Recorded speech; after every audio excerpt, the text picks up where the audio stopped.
What's up, family? Back again. Can we talk real for a minute? Because I just had a moment, and I got to share it. I really got to share it.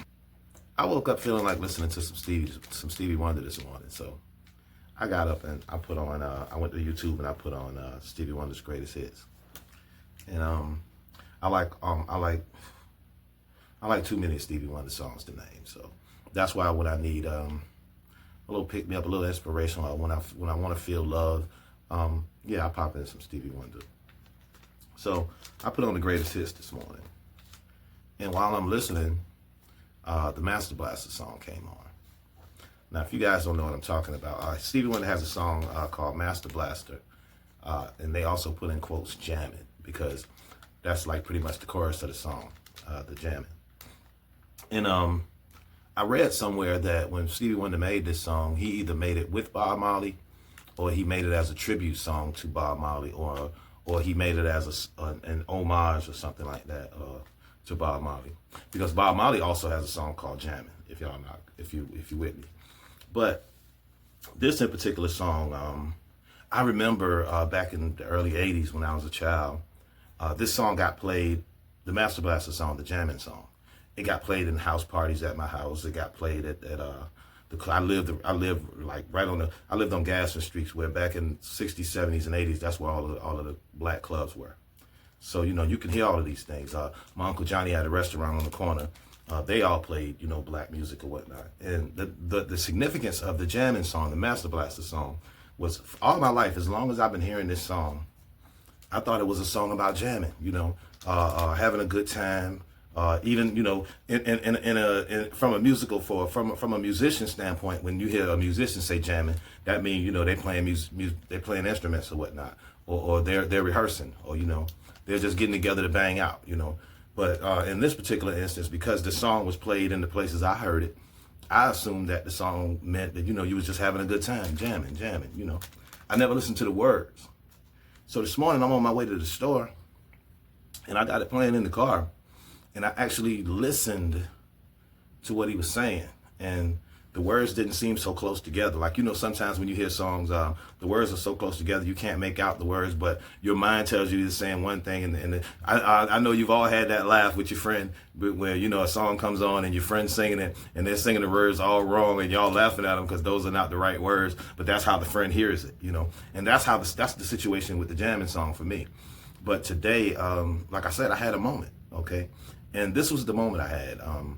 I actually listened to what Stevie Wonder was saying in the song, and it instantly brought me to a movie.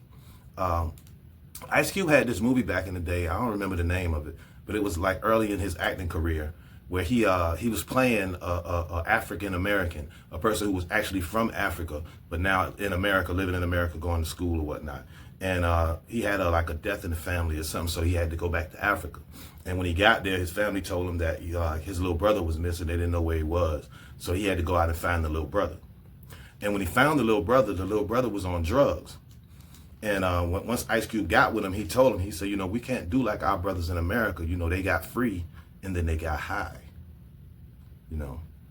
And when you listen to the words of Master Blaster, jamming, when you listen to what Stevie Wonder is actually saying, he's talking about how we got out of our situation. I mean, coming from slavery and Jim Crow, we got out of that situation and immediately started partying, okay? Started celebrating, you know.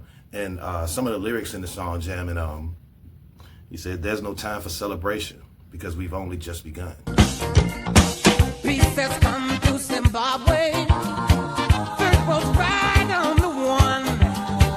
Now's the time for celebration, cause we only just begun. Didn't know you. And back to what I was saying about words sticking together. I don't know what I heard in the past when I heard that part, but I don't think I heard that. I don't think I heard it's not time for celebration. I might have heard it's time for celebration. I don't know what I heard. All I know is when I heard from up until this day, every time I heard the song Jammin' or Master Blaster, I thought it was like a positive song, but it's not. It's a cry out for black people to see themselves, and see themselves for the situation that they are in, and see themselves for how they've responded to gaining their freedom or their liberty. Let me call it liberty, because nobody has freedom. Not even Puffy has freedom. And I don't mean because he's locked up. I'm talking about before he got locked up. He still didn't have freedom. Yeah, he was free to do a lot of stuff, but you see how that's turning out. But anyway, I want y'all to go and listen to that song, man. Stevie Wonder, Master Blaster, jamming. I really need y'all to go and check that out. And like the rhythm of the song, oh man, yeah. They put down a serious reggae groove with this song, you know what I mean? And like in early 80, you know what I mean? Where I'm from in Savannah, you know, we didn't have a lot of Jamaicans in Savannah, Georgia in 80, but we had a lot of our own people trying to connect with that vibe, you know what I mean? And listening to a lot of Bob Marley, Peter Tosh, Steel Pulse. There was a few good reggae artists out back then. This is before Shabba Ranks and Mad Cobra and all of those dudes, you feel me? But back to my point, I really think we should sit down and listen to the song, man, for real. And because it's really a cry out for us to see ourselves. Yes, true. That's why I put that thing on this. Just, you know, it's really just my opinion when I speak like this.